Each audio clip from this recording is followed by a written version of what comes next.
नमस्कार दोस्तों, मैं विजय। मेरे इस चैनल मैं ट्यूटर पर आप सभी का एक बार फिर से स्वागत करता हूं।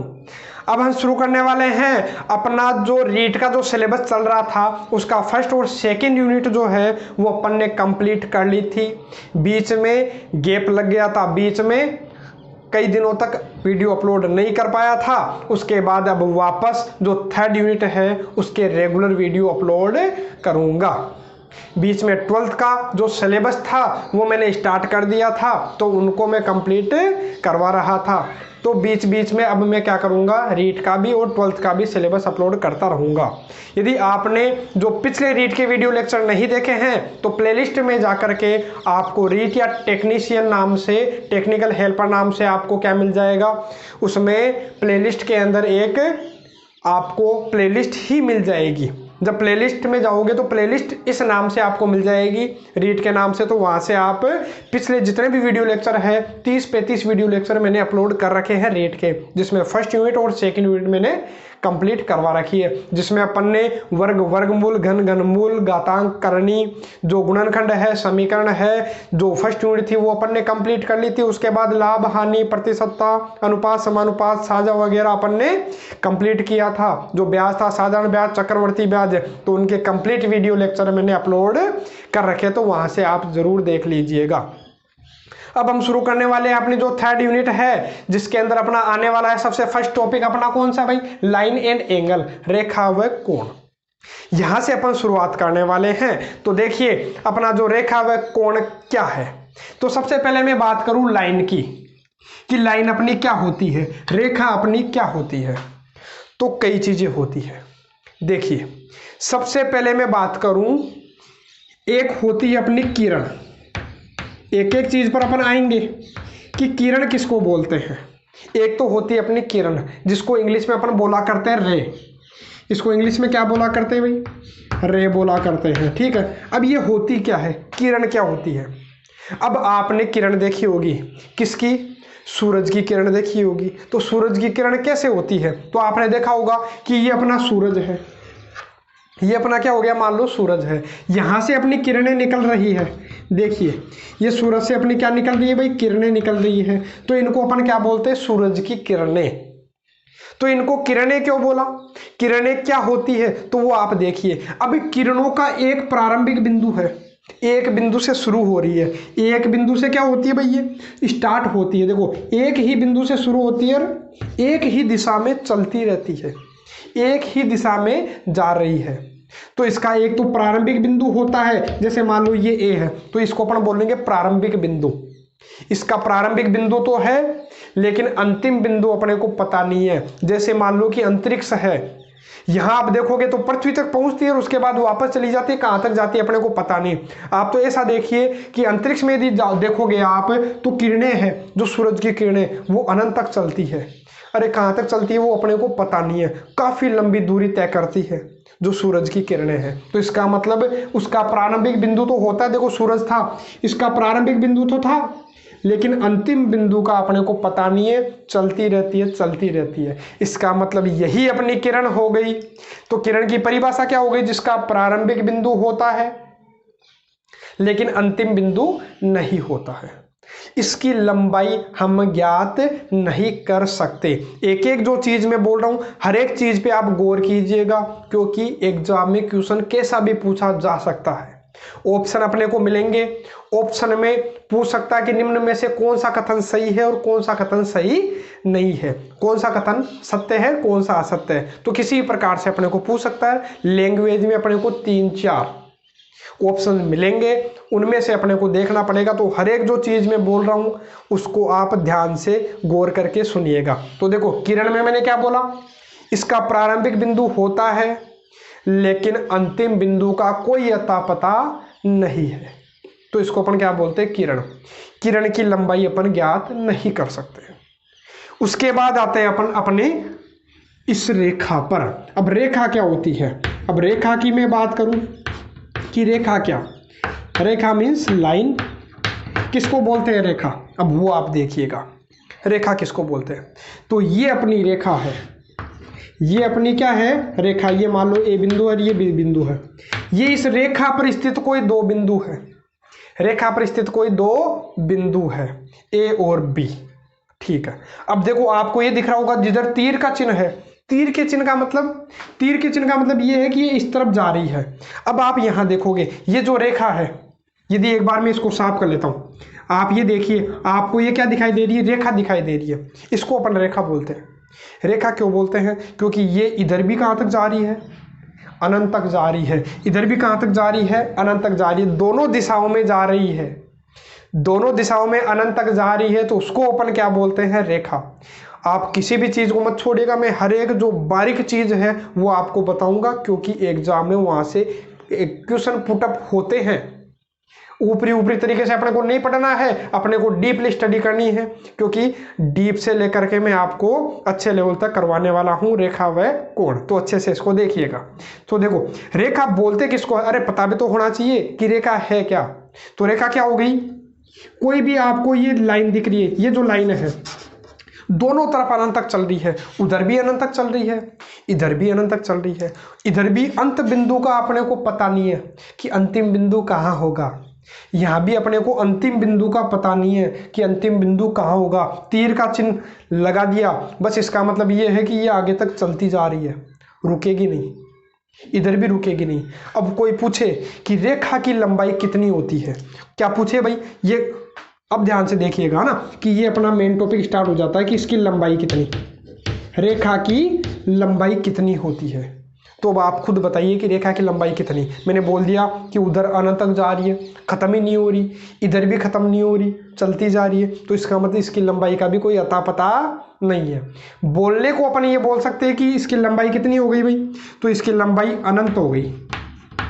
अनंत का मतलब यही है जिसका कोई अंत नहीं है। तो रेखा की लंबाई कितनी होती है भाई, अनंत होती है। इसका कोई भी प्रारंभिक बिंदु नहीं है और कोई भी अंतिम बिंदु नहीं है। देखो इसका प्रारंभिक बिंदु ये था, अंतिम बिंदु का पता नहीं है। यहां अपने को न तो प्रारंभिक बिंदु पता है न अंतिम बिंदु अपने को पता है, किसी भी चीज का अपने को पता नहीं है। ठीक है, देखो प्रारंभिक बिंदु कौन सा, आप बता सकते हो कि प्रारंभिक बिंदु कौन सा, नहीं पता। ठीक है, तो ये अपनी रेखा की बात हो गई कि रेखा की लंबाई क्या होती है, अनंत, और इसकी दिशा दोनों तरफ है, अनंत तक चल रही है। कैसे भी हो सकती है, मैं ऐसा भी बना सकता था इसको, तो ये भी अपनी रेखा है क्योंकि ये दोनों तरफ अनंत तक चल रही है, दोनों तरफ इसका कोई अंत बिंदु नहीं है। तो ये अपनी क्या हो गई भाई, रेखा हो गई। अब मैं बात करता हूं रेखा के अंदर ही अपना क्या आता है, रेखा खंड आता है। क्या आता है भाई, रेखा खंड आता है। तो इसकी मैं बात करूं अब रेखा खंड कि ये रेखा खंड क्या होता है, तो इसकी अपन बात करते हैं कि रेखा खंड क्या। तो बात करो मैं रेखा खंड की, तो रेखा खंड क्या, अब आपको दिख रहा होगा रेखा का कोई खंड, इसको हम बोलते हैं लाइन सेगमेंट। लिख देता हूं मैं एक बार के लिए, इसको अपन क्या बोला करते हैं भाई, इसको लाइन सेगमेंट बोला करते हैं। ठीक है, इंग्लिश में इसको लाइन सेगमेंट बोलते हैं, रेखा खंड। अब ये क्या है, रेखा का एक खंड है, खंड का मतलब एक टुकड़ा, जैसे ये है, ये क्या है, ये रेखा नहीं है, ये केवल एक रेखा खंड है। ये क्या है, रेखा खंड, क्योंकि एक केवल टुकड़ा है। आप ये मानिए कि ये जैसे मान लो रेखा है, इसका अंत बिंदु अपने को नहीं पता, इसका भी अंत बिंदु अपने को नहीं पता। अब मैं क्या करता हूं, इसको यहां से लेकर के यहां तक तोड़ लेता हूं, यहां से लेकर के यहां तक तोड़ लिया, तो ये क्या हो गया, एक टुकड़ा हो गया। ये क्या हो गया, टुकड़ा हो गया, जिसको अपन क्या बोलेंगे, इस रेखा का एक टुकड़ा है, मतलब रेखा का एक खंड है, एक हिस्सा है। केवल इसी को मैं उठा करके यहाँ लिख रहा हूँ, मैंने नाम दे दिया मान लो इसको ए और ये बी। मैं ए बिंदु से उठा करके कहाँ तक, बी बिंदु तक उठा करके अलग ही कर लेता हूँ। इसको उठा करके यहाँ ले आता हूँ, ये लो, ए से लेकर के कहाँ तक ले आया भाई, बी तक ले आया। तो अब इसका देखो अंतिम बिंदु है, देखो दोनों तरफ अंतिम बिंदु है, ये भी अंतिम बिंदु और ये भी अंतिम बिंदु, लेकिन इसका अपने को अंतिम बिंदु पता नहीं था, कहाँ खत्म जाकर के खत्म हो रहा है, कहाँ जाकर के खत्म हो रहा है, नहीं पता था। यहाँ एक तो हो गया, लेकिन एक का पता नहीं है। यहाँ देखो दोनों बिंदु क्या हो गए, अंत बिंदु हो गए। इन दोनों बिंदुओं को अपन क्या बोलते हैं, अंत बिंदु। इसका मतलब पूछे कि रेखाखंड में कितने अंत बिंदु होते हैं, मतलब कितने अंत बिंदु होते हैं, तो कितने अंत बिंदु होते हैं, दो, एक तो ये रहा और एक ये रहा। ठीक है, दो अंत बिंदु हो गए। इनको अपन ऐसा ही बोल सकते हैं कि एक तो होता प्रारंभिक बिंदु, एक होता अंतिम बिंदु। बाकी इतना अपने को देखने की आवश्यकता नहीं है। केवल अंत बिंदुओं की संख्या कितनी? 2। रेखा में अंत बिंदु कितने? 0। कोई भी अंत बिंदु नहीं होता। रेखाखंड में अंत बिंदु कितने? 2 होते हैं। पता चल गया होगा, ये रहा और एक ये रहा। अब उसकी लंबाई पूछे कि लंबाई कितनी? अब इसकी लंबाई मैं बता नहीं सकता, कितनी भी हो सकती है। 1 सेमी भी हो सकती है, 5 सेमी भी हो सकती है, 10 सेमी भी हो सकती है, 15 सेमी भी हो सकती है, 2.5 सेमी भी हो सकती है। कितनी सेमी भी इसकी लंबाई हो सकती है। लेकिन इसकी जो लंबाई होगी, लिख देता हूं मैं, इसकी जो लंबाई होगी, इसकी जो लंबाई होगी वो क्या होगी? नियत होती है, एक फिक्स होती है, एक फिक्स मान होता है। ये आपको जरूर ध्यान होना चाहिए कि जो रेखाखंड होता है उसकी लंबाई नियत होती है। नियत का मतलब फिक्स होती है, चाहे कितनी भी हो, चाहे 10 हो, चाहे 15 सेमी हो, चाहे 15 मीटर हो, चाहे 1 किलोमीटर हो, लेकिन होती फिक्स है, नियत होती है। तो ध्यान रखिएगा, इसकी लंबाई भी अपने को पता नहीं है, इसकी लंबाई भी अनंत होती है, किरण की लंबाई भी, रेखा की लंबाई भी अपनी अनंत होती है। हाँ, रेखाखंड की लंबाई नियत होती है, फिक्स होती है, ठीक है। और इसके अंत बिंदु कितने? 0। इसमें अंत बिंदु कितने? 2। इसमें अंत बिंदु कितना? केवल 1। इसको बोलेंगे अंत बिंदु, इधर अंत बिंदु है ही नहीं। तो ये चीजें अपने को ध्यान रखनी है। तो ये अपना रेखा का बेसिक कॉन्सेप्ट अपना हो गया कि रेखा बोलते किसको है, ये अपने को पता होना चाहिए था। जो दोनों तरफ अनंत तक चलती है, मतलब रेखा का कोई अंत बिंदु होता ही नहीं है। कहीं कोई ऐसे बोले कि ये रेखा है, इसका मतलब ये रेखा इतनी सी नहीं है। ये बोले रेखा है तो ये रेखा इतनी सी नहीं है, इसका मतलब है ये इधर तो अनंत तक जा रही है, इधर भी अनंत तक जा रही है, खत्म ही नहीं हो रही। हाँ, यदि ये बोले रेखा खंड है तो ये फिक्स है, यहां से लेकर के यहां तक ही है। कहीं पर भी आप पढ़ोगे तो रेखा खंड की लंबाई आपको दी हुई मिलेगी कि एक रेखाखंड की लंबाई 5 सेमी है या रेखाखंड की लंबाई 30 सेमी है, तो वो रेखाखंड की लंबाई होती है, क्योंकि रेखाखंड की लंबाई हो सकती है। कभी भी ऐसा नहीं लिखा हुआ आता कि रेखा की लंबाई 5 सेमी है, तो इसका मतलब वो गलत है। जो लिखा हुआ है वो बिल्कुल गलत होगा, क्योंकि रेखा की लंबाई तो अपनी होती ही नहीं है। हाँ, कई जगह क्या होता है, प्रिंटिंग मिस्टेक होती है, तो उस वजह से कई क्या होते हैं, नॉर्मली रेखा की लंबाई भी दे दिया करते हैं, वो कोई दिक्कत नहीं है। बाकी यदि रेखा है, यदि आप बिल्कुल मैथ के हिसाब से देखोगे तो रेखा की लंबाई बिल्कुल नहीं होती है, केवल लंबाई रेखाखंड की होती है। अब मैं बात करता हूँ रेखा के प्रकार, रेखाओं के प्रकार। रेखाएं देखो कई प्रकार की होती है। देखो एक तो होती है, देखो कौन सी, सबसे पहले मैं लिखूं कई प्रकार की होती है रेखाएं। सबसे पहली मैं से बोलूं प्रतिच्छेदी रेखाएं। कैसी रेखाएं भाई? प्रतिच्छेदी रेखाएं। अब प्रतिच्छेदी रेखाएं किसको बोलेंगे? Intersecting lines. अब इंटरसेक्टिंग, प्रतिच्छेदी, कोई भी दो रेखाएं हैं, कोई भी दो रेखाएं यदि आपस में एक बिंदु पर काटे, कोई भी दो रेखाएं आपस में एक बिंदु पर काटे तो उसको अपन प्रतिच्छेदी रेखाएं बोलते हैं। ध्यान रखिएगा कि कोई भी दो रेखाएं केवल एक ही बिंदु पर काट सकती है। ध्यान रखना, कोई भी जो दो रेखाएं हैं वो केवल एक ही बिंदु पर काट सकती है, एक से ज्यादा बिंदु पर नहीं काटेगी। तो ध्यान रखिएगा, पूछे कि दो रेखाएं परस्पर कितने बिंदुओं पर प्रतिच्छेद कर सकती है, अधिकतम कितनी जगह प्रतिच्छेद कर सकती है, तो केवल एक ही जगह काट सकती है। अब कईयों के दिमाग में ऐसे आता है कि सर कि ये तो देखो, ये लीजिए कि ये ऐसा, ये रेखा तो कितनी जगह काट गई, देखो कितनी जगह काट रही, तो 1 2 3 4। तो मैं एक आपको बता दूं कि ये रेखाएं है ही नहीं। कहीं पर भी आपको घुमाव दिख गया, इसका मतलब ये तो अपना क्या होता है, वक्र होता है। दिमाग में आना चाहिए तुरंत, ये वक्र है, ये रेखा नहीं है। वक्र एक से ज्यादा बार काट सकते हैं, लेकिन रेखा केवल दो रेखाएं हैं तो केवल एक ही बिंदु पर काट सकते हैं। कोई भी दो लाइनें लीजिए सीधी, कोई भी दो सीधी लाइनें लीजिए, वो अधिकतम केवल कितनी जगह काटेगी, एक ही जगह। हाँ, कोई घुमावदार चीज है, मान लो कोई एक तार ऐसा है एक तार तो ऐसा है, एक तार ऐसा है, हाँ, तो वो दो जगह काट सकते हैं, लेकिन वो रेखाएं नहीं है। मैं फिर बता देता हूँ कि जो घुमाव आ गया कहीं पर भी तो अपनी रेखा नहीं होती, वो अपना क्या बन जाता है भाई, वक्र बन जाता है। इसका मतलब यदि कोई दो रेखाएं हैं, यदि रेखाएं हैं तो रेखाएं अधिकतम कितनी बार काट सकती है, केवल एक बार। तो याद रखिएगा इस पॉइंट को भी। मैं हर एक चीज़ को मैं लिख नहीं रहा हूँ, बता रहा हूँ, तो आप उनको याद कर लीजिएगा। लिखना चाहते हो तो आप साथ के साथ लिखते रहिएगा कि रेखाएं अधिकतम एक बार प्रतिच्छेद कर सकती है, एक से ज़्यादा बार काटेगी नहीं। ठीक है, ये हो गई अपनी प्रतिच्छेदी रेखाएं।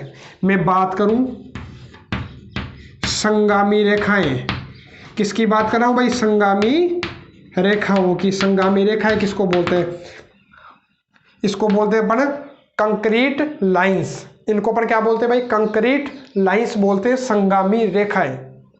यहां मैंने क्या बोला कि यदि दो रेखाएं आपस में काटे तो उनको अपन बोलते हैं प्रतिच्छेदी रेखाएं।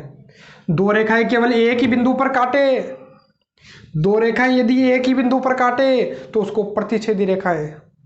यदि दो या दो से ज्यादा रेखाएं, हर एक चीज को याद कीजिएगा, लिख लीजिएगा। यदि आप लिखना चाहते हो तो लिख लीजिएगा नोट लगा करके, क्योंकि ये सारी चीजें जो मैं बता रहा हूं वो मोस्ट इंपोर्टेंट चीजें हैं एग्जाम पॉइंट ऑफ व्यू से।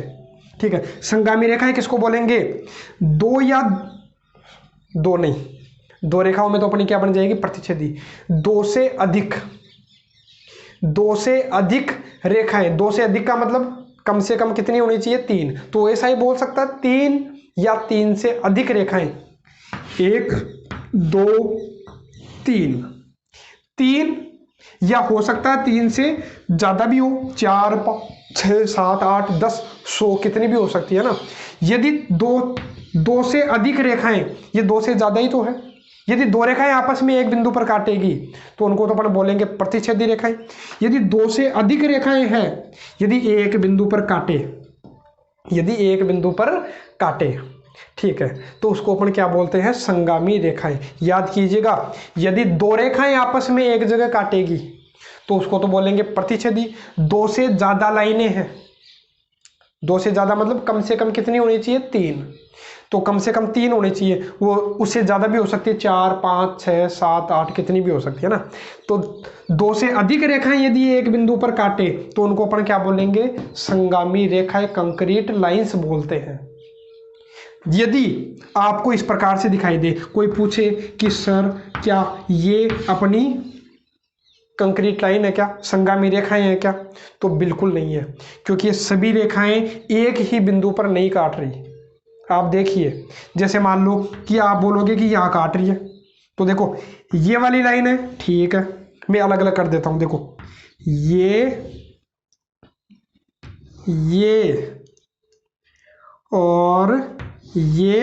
और एक अपनी सफेद वाली है, तो देखो ये सभी एक जगह काट रही है क्या, कहीं नहीं काट रही, तो ये संगामी नहीं है। क्योंकि देखो यहाँ देखो 1 2 3 ये तो काट रही है, लेकिन ये वाली नहीं काट रही, तो इसको अपन क्या नहीं बोल सकते, संगामी रेखाएं नहीं कह सकते। ठीक है, तो ये संगामी रेखाएं नहीं है, ये संगामी रेखाएं हैं। कहीं ऐसा आ गया कि क्या ये संगामी रेखाएं हैं क्या, तो ये भी संगामी रेखाएं नहीं है। तो संगामी रेखाएं कौन सी, कई सारी रेखाएं केवल एक ही बिंदु पर काटे तो उनको अपन संगामी रेखाएं बोलते हैं। दो से अधिक रेखाएं यदि एक ही बिंदु पर प्रतिच्छेद करती है तो वे संगामी रेखाएं कहलाती है। और जहां पर ये काटती है, इस बिंदु को जहां पर ये आपस में काटती है, इस बिंदु को अपन संगामी बिंदु भी कहते हैं। याद कर लीजिएगा, जहां दो से अधिक रेखाएं आपस में काटती है तो उसको संगामी बिंदु कहते हैं। यदि दो रेखाएं जहां पर काटती है तो उसको अपन प्रतिच्छेदी बिंदु कहते हैं। याद कर लीजिएगा, ठीक है। ये लो, ये अपनी हो गई प्रतिच्छेदी रेखाएं, ये हो गई अपनी संगामी रेखाएं। अब करें अपन आगे की बात। रेखाओं के प्रकार अपने चल रहे हैं, प्रतिच्छेदी हो गई, संगामी हो गई, याद करवा दूंगा आपको, तुरंत याद करते रहिएगा, साथ के साथ आपको दोबारा देखने की आवश्यकता नहीं पड़ेगी, एक बार में अपना पूरा मामला क्लियर हो जाएगा। अब बात करूं मैं समांतर रेखाएं। अब ये तो आपको ध्यान होगा, ठीक है, क्या होगा कि समांतर रेखाएं किसको बोलते हैं? सबने लगभग सभी के ध्यान में है समांतर।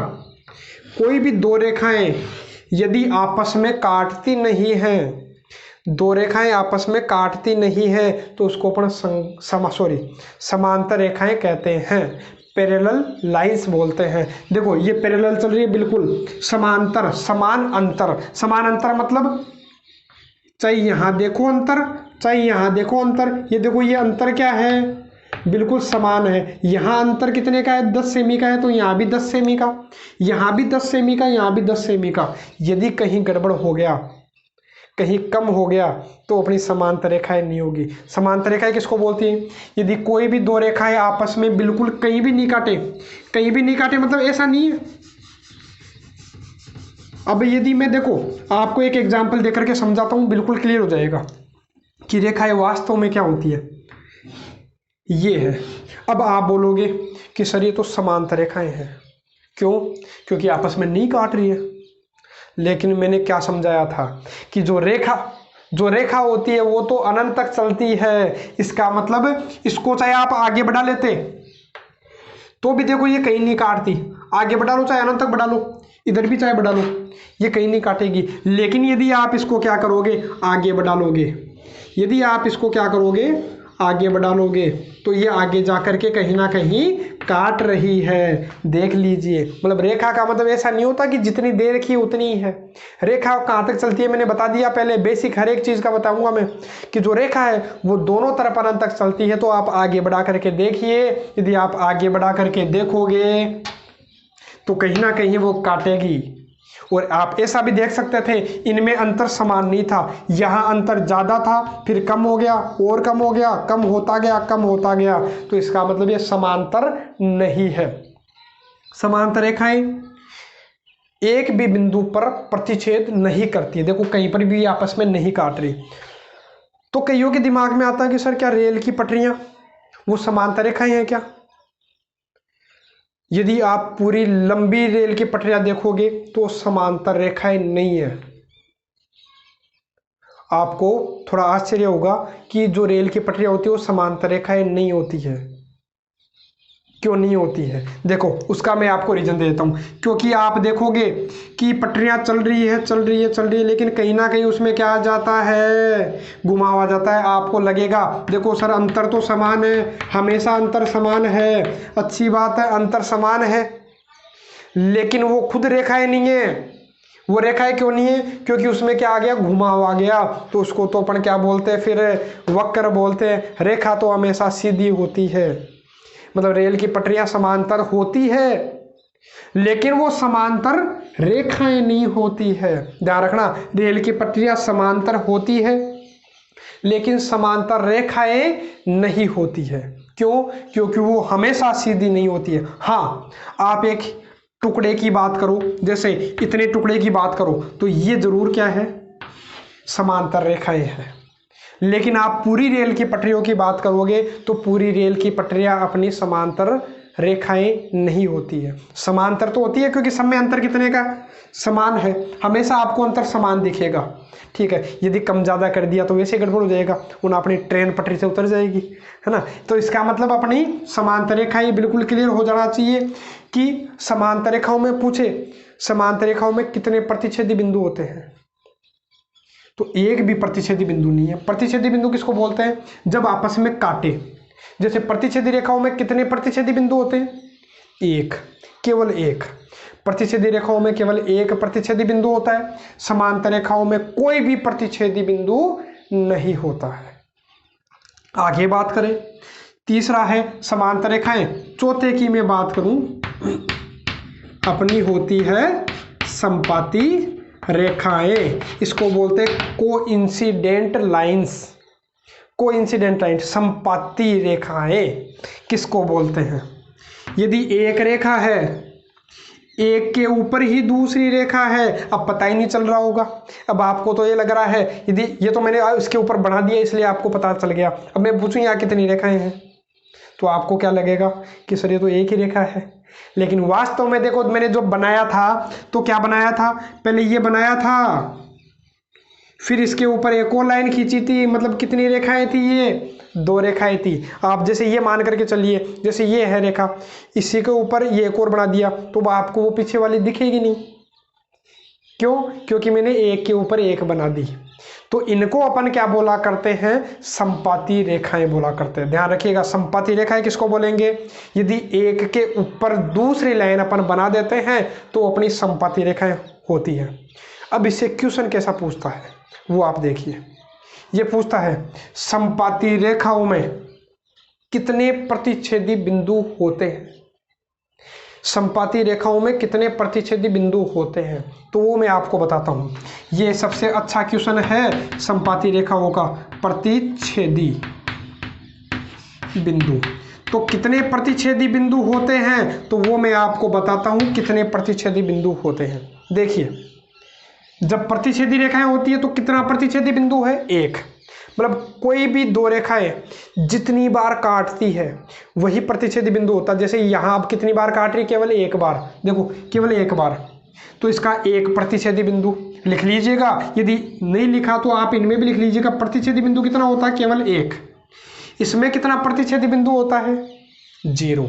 इसका कोई भी प्रतिच्छेदी बिंदु नहीं है, मतलब क्योंकि कहीं काट रही नहीं है। अरे कहीं नहीं काट रही, देखो आपस में कहीं काटी क्या, कहीं नहीं काटी, इसलिए इसको अपन इसमें प्रतिच्छेदी बिंदु की संख्या कितनी बताएंगे, 0। कोई पूछे कि सर संपाती रेखाओं में प्रतिच्छेदी बिंदु बताओ, तो संपाती रेखाओं में कितने प्रतिच्छेदी बिंदु हो गए, मतलब कितनी बार काट रही है। तो आपको तो दिख रहा है, तो हर जगह काट रही है। देखो यहाँ भी काट रही है, देखो ये बनाया था मैंने एक के ऊपर एक, तो ये तो हर जगह काट रही है। अरे हर जगह काट रही है आपस में, तो इसके तो कितने प्रतिच्छेदी बिंदु, अनंत प्रतिच्छेदी बिंदु। याद रखिएगा। अरे संपाती रेखाएं आपस में हर जगह काट रही है, हर जगह काट रही है, तो इसके प्रतिच्छेदी बिंदु कितने हो गए भाई, अनंत हो गए। इसमें प्रतिच्छेदी बिंदु 1, प्रतिच्छेदी बिंदु 0, प्रतिच्छेदी बिंदु अनंत। याद कर लीजिएगा अच्छे से, क्योंकि इसी प्रकार के क्वेश्चन अपने को पूछे जाने वाले हैं एग्जाम में।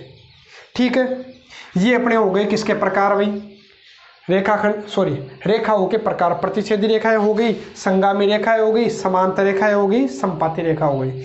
इनके अलावा कुछ प्रकार और है तो वो भी मैं आपको करवा देता हूं। एक बार इसका आप स्क्रीनशॉट बना लीजिएगा। अब देखिए अपन बात कर लेते हैं लंबवत रेखाओं की। पहले अपन ने पढ़ लिया समांतर रेखाएं, संपाती रेखाएं। अब अपन पढ़ लेते हैं किसकी बात है भाई, लंबवत रेखाएं। लंबवत रेखाएं। अब लंबवत रेखाएं किसको बोलते हैं, परपेंडिकुलर लाइंस किसको बोलते हैं, तो वो भी अपन देख लेते हैं। तो यदि कोई भी 2 रेखाएं, एक तो रेखा ये है, दूसरी रेखा ये है, अच्छा थोड़ी तिरछी बन गई, कोई बात नहीं, आप बिल्कुल इसको क्या बना लीजिएगा, सीधी बना लीजिएगा। चलो बन नहीं गई तो इसको साफ कैसे करेंगे ना, कोई बात नहीं, आप तो समझ जाइएगा ना कि एक लाइन ये है, दूसरी लाइन ये है। यदि कोई भी 2 रेखाओं के बीच में कितने डिग्री का कोण हो भाई, 90 डिग्री का। यदि कोई भी 2 रेखाएं हैं उनके बीच में 90 डिग्री का कोण हो तो उनको अपन क्या बोलते हैं, लंबवत रेखाएं बोलते हैं। क्या बोलते हैं भाई, लंबवत रेखाएं बोलते हैं। औरों में भी बताऊंगा मैं रिलेट करके कि संपाती रेखाओं के मध्य का कोण कितना होता है, समांतर रेखाओं के मध्य का कोण कितना होता है, लेकिन जब अपन कोणों की चर्चा करेंगे उस समय में आपको उनको एक साथ ही करवाऊंगा। अभी यहाँ जरूरत पड़ी क्योंकि इस कोण के बिना अपन रेखाओं को नहीं समझ सकते थे, लंबवत रेखाएं अपन नहीं समझ सकते थे, इसलिए मैंने पहले बीच में एक बार कोण की आपको बता दिया है कि यदि कोई भी 2 रेखाओं के मध्य कोण 90 डिग्री का हो तो उसको अपन क्या बोलते हैं, लंबवत रेखाएं। लंबवत का मतलब जैसे ये है और दूसरी बिल्कुल ऐसे है, तो ये बिल्कुल आपको क्या दिख रही है, देखो बिल्कुल कितने डिग्री का कोण दिख रहा है, 90 डिग्री का कोण दिखाई दे, तो इनको अपन बोलते हैं लंबवत रेखाएं। जैसे रेखा है, इसको मैं नाम देता हूँ L1, इसको क्या नाम देता हूँ भाई मैं, L1, और इसको देता हूँ L2। तो इसका मतलब L1 लंबवत है किस पर, L2 पर, और L2 भी लंब है किस पर, L1 पर। इनको लंबवत रेखाएं बोलते हैं। और ये किसका चिन्ह हो गया भाई, लंब का चिन्ह हो गया। अरे क्योंकि ये लंब ऐसा ही तो हो गया। देखिए यदि मैं ऐसा बना दूं तो बिल्कुल लंबित हो गया, आपस में लंब होते हैं। और रेखा आपको ध्यान है कि कहाँ तक चलती है, अनंत तक। तो ये नीचे तक जा रही है, खत्म थोड़ी हो गई, ये तो चलती जाएगी, ऊपर भी चलती जाएगी, ये इधर चलती जाएगी और उधर चलती जाएगी, है ना, चलता जाएगा तो मामला ना। इसका मतलब ये किसका चिन्ह हो गया, लंबवत का। चाहे देख लीजिए बीच में कोण कितने का है, 90 डिग्री का, इसलिए इसको किसका चिन्ह हो गया भाई, ये लंबवत का चिन्ह होता है कि जब दो रेखाएं परस्पर लंब हो तो ये लंबवत का चिन्ह अपना हो गया। तो ये अपने हो गए रेखाओं के प्रकार। तो इनको आप ध्यान से देख लीजिएगा और अच्छे से पढ़ लीजिएगा। नेक्स्ट वीडियो लेक्चर में अपन करेंगे कोण के बारे में चर्चा कि कोण क्या होता है, और इसके डिटेल से अपन स्टडी करने वाले हैं। 2 वीडियो लेक्चर अपन करेंगे कोणों के। उससे पहले मैं आपको बता देता हूं, रेखा अपन ने पढ़ लिया, सारे टाइप कर लिए, सभी बेसिक कॉन्सेप्ट अपन ने देख लिया है। मेन जो है वो अपना कोण है। इस कोण को आप अच्छे से देखिएगा, कई सारे क्वेश्चन अपने को मिलने वाले हैं, अच्छे अच्छे क्वेश्चन मिलेंगे जो एग्जाम में आ सकते हैं। तो उससे पहले मैं जो रेखा है इसके भी 1-2 में क्वेश्चन आपको और करवा देता हूं। ये तो अपने टाइप हो गए, रेखा क्या होती है सभी के बारे में मैंने समझा दिया है। अब मैं बात करूं क्वेश्चंस की, तो क्वेश्चन अपने को ऐसा मिल सकता है कि कोई भी 2 बिंदु है, 2 बिंदुओं से होकर कितनी रेखाएं जा सकती है। चलिए पहले एक बार एक बिंदु लेते हैं, उसके बारे में बात करते हैं कि एक बिंदु से होकर जाने वाली कितनी रेखाएं खींच सकते हैं। तो बताओ एक बिंदु से होकर के कितनी रेखाएं जा सकती है, तो याद रखिएगा अनंत रेखाएं। एक बिंदु से कितनी रेखाएं खींच सकते हैं भाई, अनंत रेखाएं हम खींच सकते हैं। देखो इस एक बिंदु से, ये था बिंदु, इस बिंदु से देखो कितनी रेखाएं बना ली अपन ने, कई सारी रेखाएं बना ली, ये देखिए। तो कितनी रेखाएं बना सकते हैं भाई, तो एक बिंदु से होकर के कितनी रेखाएं खींच सकते हैं, अनंत रेखाएं खींच सकते हैं। और क्वेश्चन एग्जाम में पूछा गया है, अच्छे से कीजिएगा कि एक बिंदु से कितनी रेखाएं खींच सकते हैं, तो अनंत रेखाएं खींच सकते हैं। ठीक है, कोई पूछे 2 बिंदुओं से होकर के कितनी रेखाएं खींच सकते हैं, 2 बिंदु है, इनसे होकर के कितनी रेखाएं जा सकती है, तो केवल एक ही रेखा। मतलब इसका मतलब ये कहने का मतलब ये है कि कितनी रेखाएं मैं बढ़ाऊं कि जिस पर ये बिंदु भी आ जाए और ये बिंदु भी आ जाए।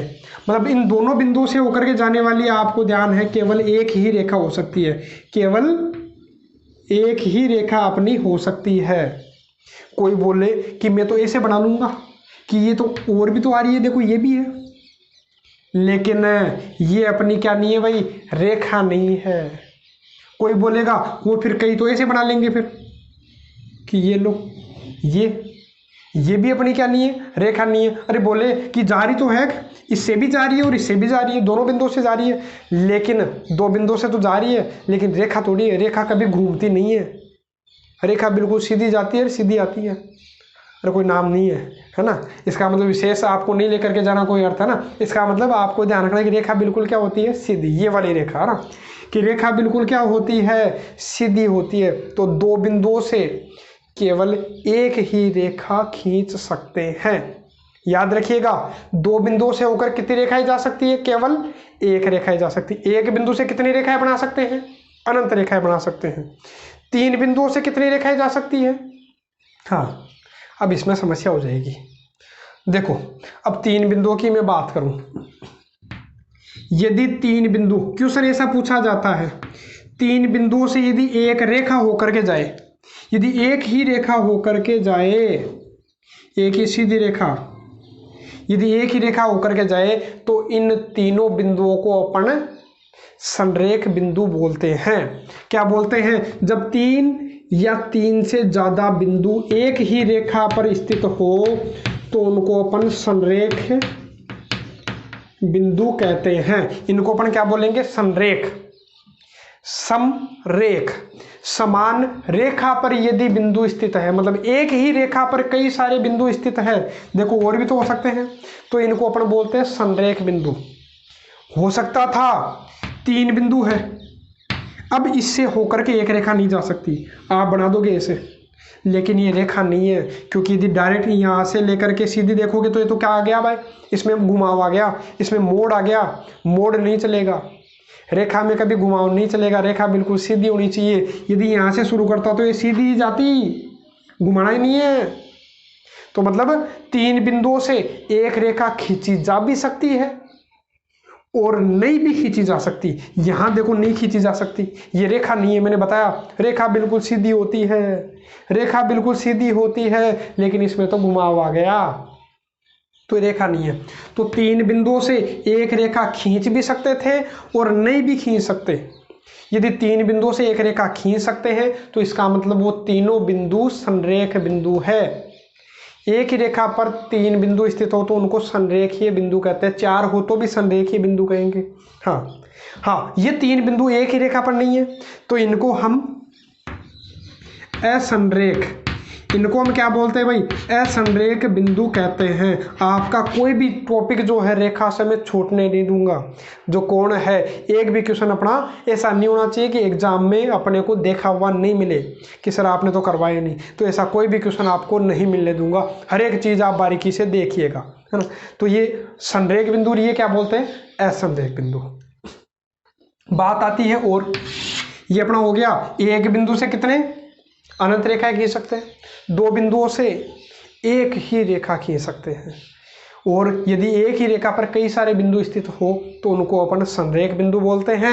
और एक ही रेखा पर स्थित नहीं है, 3 बिंदु यदि एक रेखा पर स्थित नहीं है तो उनको अपन क्या बोलते हैं, असंरेख। जैसे ये 3 बिंदु, चलो इधर बना देता हूँ, मैं इधर ही बना देता हूँ, ये 3 बिंदु तो ये संरेख नहीं है। क्यों नहीं है, क्योंकि ये बनाऊंगा तो अरे एक रेखा बनाई तो ये रह गया, यदि इनसे मिलाऊं तो ये बिंदु रह गया, और इनको मिलाऊंगा तो ये बिंदु रह जाएगा। रेखा ये है लेकिन तीनों बिंदु इस रेखा पर नहीं है। यदि ये बनाऊं तो ये 2 बिंदु जो है वो रेखा पर है लेकिन तीसरा बिंदु नहीं है। तो इस प्रकार से ये संरेख नहीं है। संरेख कब होंगे, जब एक ही लाइन पर कई सारे बिंदु होंगे। अंतिम क्वेश्चन मैं आपको करवा देता हूं, उसके बाद करेंगे आज की वीडियो लेक्चर की समाप्ति। तो देखिए, अब मैं जो क्वेश्चन बोल रहा हूं वो आप ध्यान से सुनिएगा। 3 समपाती रेखाओं से, 3 समपाती रेखाओं से बने त्रिभुज का क्षेत्रफल कितना होगा। दोबारा सुनिए, 3 समपाती रेखाओं से बने त्रिभुज का क्षेत्रफल कितना होगा। देखो बताता हूं, एक बार आप ध्यान दीजिएगा। अब क्या आप ये बताइए कि क्या ये 3 रेखाएं समपाती है क्या। बिल्कुल नहीं है, क्योंकि देखो ये और ये तीनों रेखाएं एक ही बिंदु पर नहीं काट रही है, एक ही बिंदु पर नहीं काट रही है, अलग अलग बिंदुओं पर काट रही है, अलग अलग बिंदुओं पर काट रही है। इसलिए इसको अपन क्या नहीं बोलते भाई, समपाती रेखाएं नहीं बोलते, ये समपाती रेखाएं नहीं है। तो देखो समपाती रेखाएं नहीं है तो जरूर इसमें त्रिभुज बनेगा। देखो 3 रेखाओं से क्या बना, एक त्रिभुज बना। देखो यहाँ आपको दिखाई देगा, ये त्रिभुज आपको दिखाई देगा। देखो 3 रेखाएं यदि समपाती नहीं है तो आपको क्या दिखाई देगा, त्रिभुज। और इस त्रिभुज का कोई ना कोई क्षेत्रफल होगा। ये मान लीजिए बड़े बड़े हैं, ये बड़ी बड़ी लाइनें हैं, तो ये मान लीजिए कि इन लाइनों के बीच में खेत है, तो इस खेत का क्षेत्रफल तो कुछ ना कुछ होगा। अरे मान लो कि 3 लाइनें हैं तो इसके बीच का कोई ना कोई क्षेत्र हुआ, तो ये क्षेत्रफल कुछ ना कुछ तो होगा। लेकिन मैंने क्या बोला है, यदि 3 समपाती रेखाएं हैं, देखो ये समपाती है क्योंकि एक ही बिंदु से होकर के जा रही है, तो इसको समपाती रेखाएं बोलते हैं। अब इन तीनों से क्या त्रिभुज बना, त्रिभुज बना क्या कहीं। देखो यहाँ तो इन तीनों से एक बंद आकृति बन रही थी जो क्या था, त्रिभुज था। यहाँ कोई बंद आकृति नहीं बन रही है, यहाँ कोई बंद आकृति नहीं बन रही है। इसका मतलब यहाँ जो त्रिभुज बनेगा, त्रिभुज बना ही नहीं, तो क्षेत्रफल कितना होगा, 0 होगा। तो यहाँ जो त्रिभुज बनेगा उसका क्षेत्रफल कितना होगा, 0 वर्ग इकाई। अपन बात करेंगे आगे जब त्रिभुज चतुर्भुज में पढ़ाऊंगा तो उस समय बताऊंगा कि वर्ग इकाई मैंने क्यों लगाया है। बाकी आप इतना याद रखिएगा कि क्षेत्रफल कितना होगा, 0 होगा। कब, जब 3 रेखाएं समपाती रेखाएं हो तो उनसे बने त्रिभुज का क्षेत्रफल 0 होगा। समपाती नहीं है तो कितना भी हो सकता है, 10 हो सकता है, 20 हो सकता है, 5 हो सकता है, कुछ भी हो सकता है। तो ये अपनी हो गई रेखाओं के प्रकार, मैंने आपको करवा दिए हैं। और अब नेक्स्ट वीडियो लेक्चर में अपन बात करेंगे कोण की। आज के लिए केवल इतना ही। जय हिंद, जय भारत।